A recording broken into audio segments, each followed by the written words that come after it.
ये डिफॉर्मिटी हो गई है इसमें घुटने में ना, और ये कार्टिलेज पूरा घिस गया है आपका। अच्छा। हम्म, चलो ठीक। 4 5 6 7 8 9 10 छोड़ दो बस। ठीक है, पैर मोड़ो दोनों, मोड़ो।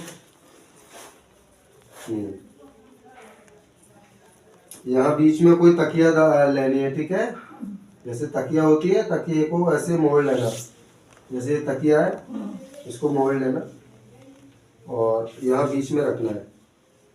दाबो, दोनों घुटनों से दाबना है, अच्छे से दाब के रखो।